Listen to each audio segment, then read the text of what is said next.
Chapter 7. First Injustice. It had been months since I had any contact with John F. As mentioned previously, he moved in with Mrs. D, who spoke to me, following that initial conversation that I had with John when he said he thought she might have dissociative identity disorder, DID. It had seemed, from the reports I heard from clients who went to that residence, that he was setting up a treatment room and was providing therapy. I had a therapy group for people with DID, and at one meeting, Mrs. D brought him. Somehow he had connected with those clients of mine who had come to that therapy group.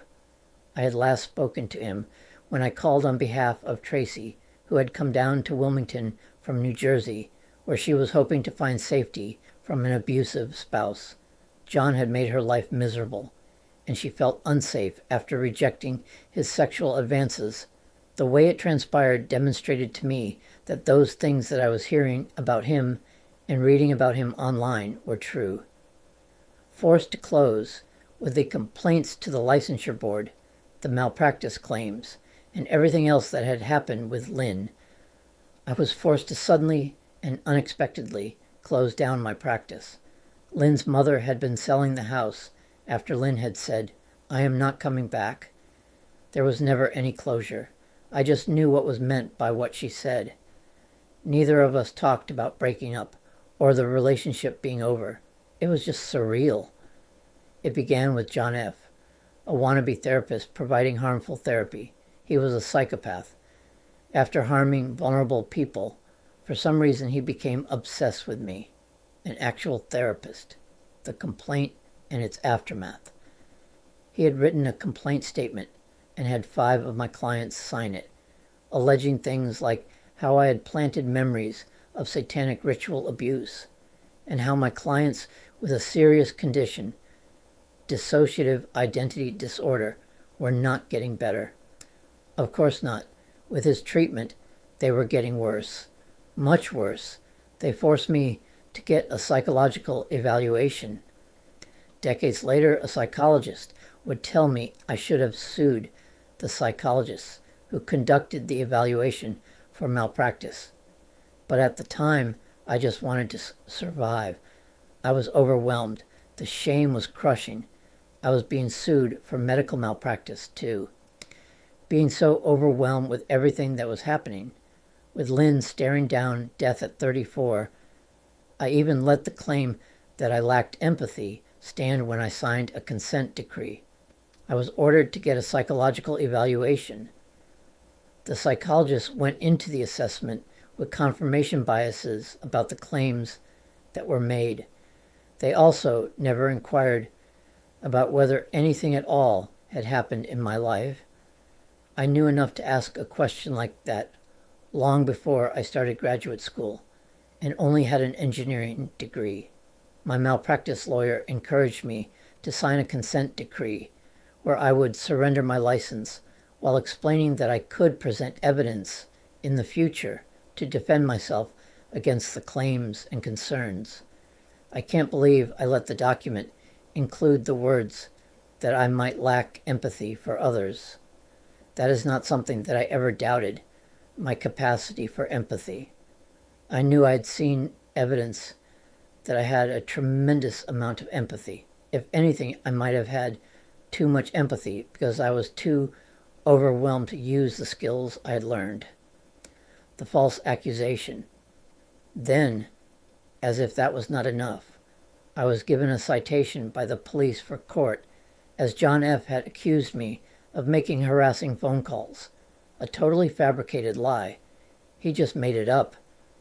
How crazy is that? I hadn't even been worried because I knew there was no evidence, no phone records, no recordings. I assumed the case would be dismissed outright. I went along with a public defender who was ready to go to trial right away. But then, without a shred of evidence, the judge found me guilty. I was livid when speaking to my court-appointed lawyer, listening to him speak about getting the phone records. He hadn't thought of that. He should have been the one to know that without a shred of evidence, someone could just make stuff up and the victim of a false accusation like this could be found guilty. When my public defender, unprepared and careless, asked if I wanted him to appeal, I said yes, emphatically. There was no mention of a penalty for being found guilty, but it was the principle of the matter. Why do we even have lawyers when simple things like getting the phone records occur as an afterthought? He also claimed that I had engaged in something called cyberstalking. The definition of cyberstalking would be something I had to look up. It was broadly defined. The things others had posted about John might possibly have met a broad definition, but I wasn't posting things about him. This accusation had been dismissed. Leaving the area, I had met some people online, a couple. One of them was one of the victims of John F. They invited me to move up to Durham, North Carolina from Wilmington. This was my home, and I didn't want to leave. When I lost another job as a result of John calling my employer and mentioning the issues with my clinical license, which was not required for that job, the company had to dismiss me. So reluctantly, I decided to pack everything I had and drive up to Durham to stay with my new friends.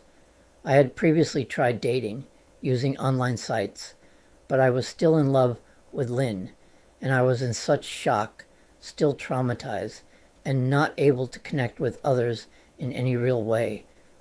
When I moved in with those friends up in Durham, I kept doing the same thing, using dating apps to try to find dates. I applied to the Division of Vocational Rehabilitation, VR, soon after moving to Durham. They encouraged me to pursue a different career direction. It seemed like my mind was in a fog, and I was not in touch with thoughts about who I knew myself to be and what type of career would be a good match for me. If that were not the case, I would have remembered that web design and development was not a good match for me. If it was all about creativity alone, it might be a match. The downward spiral continues. In the meantime, I started working at Eckerd's in the photo lab. One day, I was asked to work at the main register. Based on everything that I had experienced, I was dealing with extreme anxiety. I had been traumatized. On one occasion, I could not focus my eyes very well and thought that the license shown to me indicated that a customer was old enough to buy alcohol. I was wrong, and I was given a citation and asked to come to court. The charge makes one think that I was corrupting a minor by buying this person alcohol when I just read the customer's driver's license wrong. It was easy for mail to get lost, and my mind was not focused, so I missed court. A warrant was issued for my arrest. I was terrified and desperate to avoid going to jail. There was nothing that could be done. The jail experience, I was put in jail. I cannot overstate how traumatic that was for me. As a shy person, I carried a great deal of shame, which I will describe in more detail in the next book, which will be part 2 of this story. I had reached out to my family for help. They had to understand that I could not cope with this, but I had forgotten again just how uncaring they were, how little empathy and compassion they were capable of feeling. My pleas to my parents for help to get me out of jail were met with icy cold responses. My family had never been there emotionally or psychologically to offer anything resembling support. I didn't understand why I was the scapegoat of the family. It had felt like if my own family doesn't care about me, who would care? I needed compassion and support like anyone else.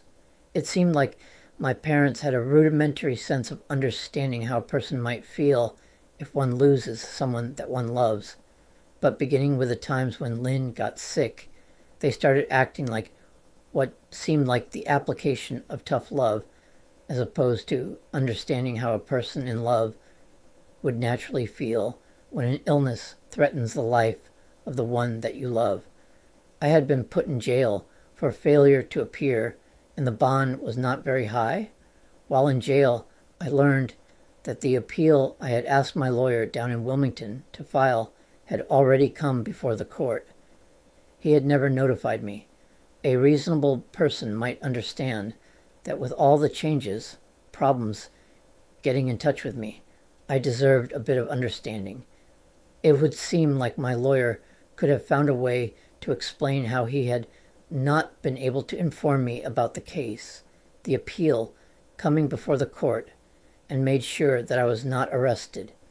Instead, I was extradited to Wilmington, which had been my home. Now I was put in chains and put into the back of a vehicle with a metal frame. I was crying the whole way down there.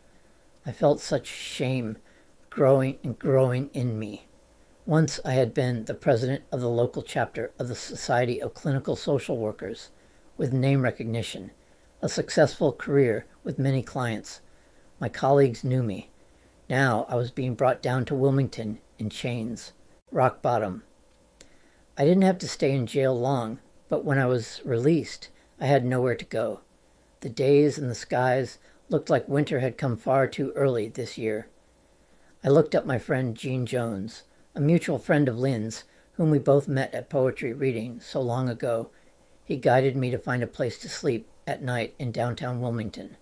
I still reached out to my family for help, hoping that, at some point, they would care.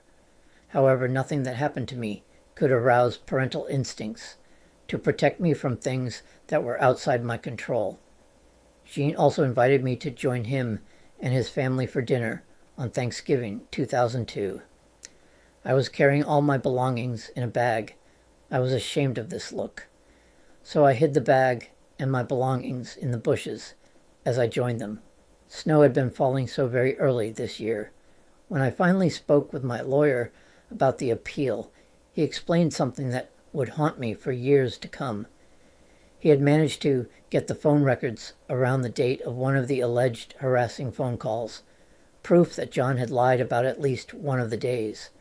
But he couldn't get the records for both days, even though they were only separated by less than a week. I have proof that he lied about one of the days, my lawyer told me, but on appeal, that's not enough.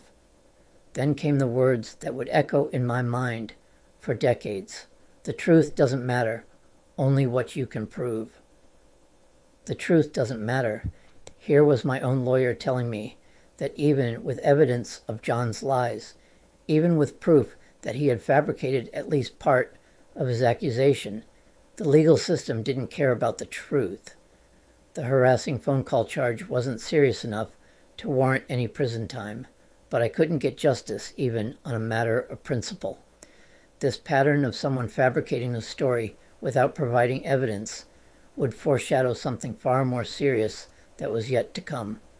I finally decided some days later to get help at the mental health center, who referred me to the Department of Social Services to get a ticket back to Durham. I didn't have a home there, but I had a relationship with VR.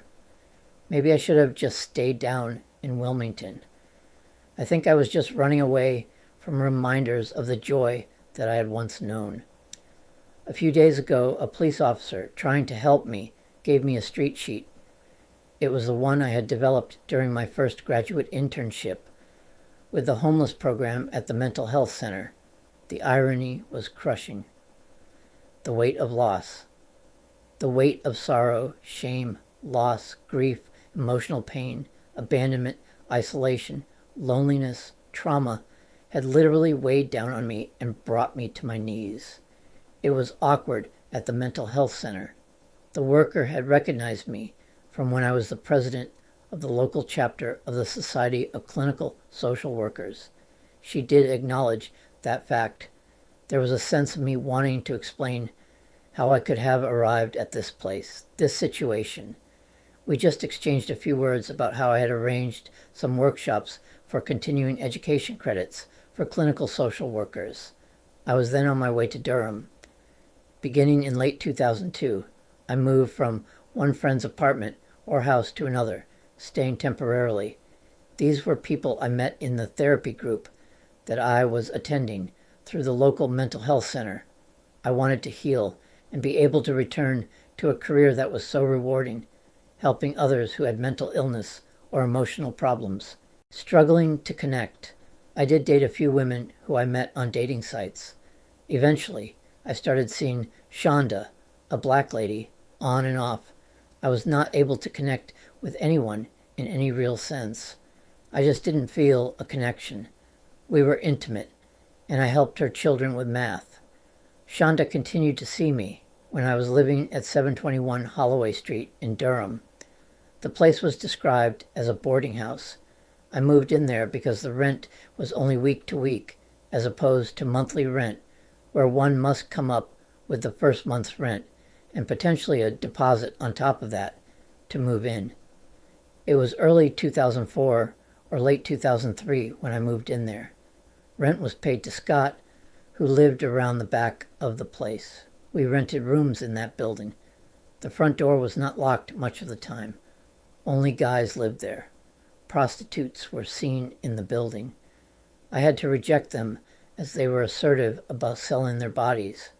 I had never purchased street drugs, but I got the impression that crack cocaine could be purchased for $10, as that was what the prostitutes were requesting. I had been mugged more than once while walking from the bus stop to the building at night. I saw needles on the side of the street that must have been discarded. More than once I had to run as fast as I could to get away from someone threatening me. The landlord was James Vecchione, Jimmy. He had me working on an adult dating website in exchange for not charging me the weekly $100 for rent. It was not earning money fast enough. I had been working at various jobs, doing the best I could. I had applied for Social Security disability insurance, which would be backdated to cover this period. I wasn't just being lazy. VR had paid for me to get a certificate in web design, and they were paying for computer equipment for me to start my own business, because that seemed like it would work better than a traditional job. Jimmy decided that the adult dating site was not coming together fast enough, so he dropped the entire idea. He took me to court when I couldn't pay the rent. I appealed the decision. I was hoping to get financial assistance from various sources that existed, including VR. I mentioned that Shonda was black because we were getting close to the time when I would be victimized by a woman. The woman who would attack me was clearly white. The deepest homelessness. I had been homeless on and off, in every sense of the word, from 2001 up until now.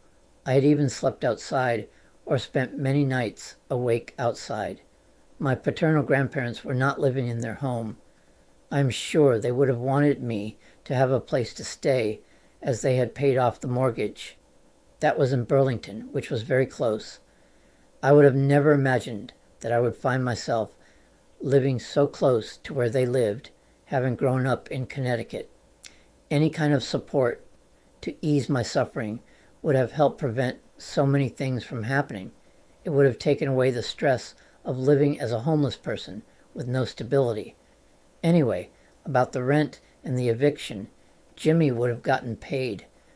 There are resources to get a person caught up. VR was offering to help me out.